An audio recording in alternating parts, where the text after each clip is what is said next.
Magandang buhay sa inyo. Eto na ngayong araw na akala natin paldo si Miss Buko na. Abay, nakita nyo naman, hindi ako mabuhat ng asawa ko. Dito nga pala kami nagpunta sa mga bagsakan ng Mahogany. Ay Mare, sa Liampo pala ako nakapunta, hindi sa Mahogany. Basta pagkain ng pag-uusapan alam ko saan nyo itatago. Ay Mare, dahil ko talaga pusa, naaamoy ko.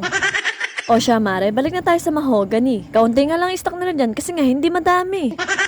Etos lang yon mga mare ko. Syempre naman, naubos na. Eto na nga pala yung mga foods na kakainin namin. Ay syempre mare, mauna na ako kahit hindi mo sabihin.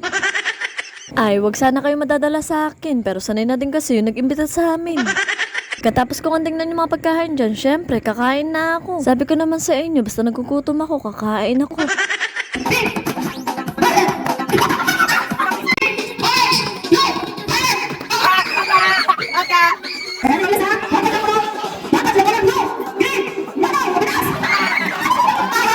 Dito nga mare, todo paliwanag ako pero bakit hindi nakuha ng bayaw ko? Aray ko.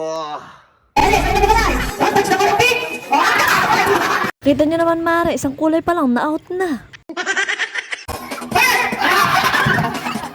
Dito nga pala mare sa gilid ay nakakabigayan na ng pampariban. Sana all na lang talaga mare, nakariban.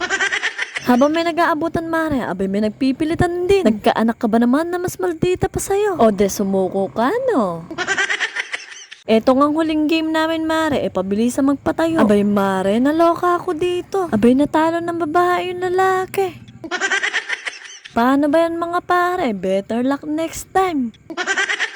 O siya, hanggang dito na lang muna. Paalam.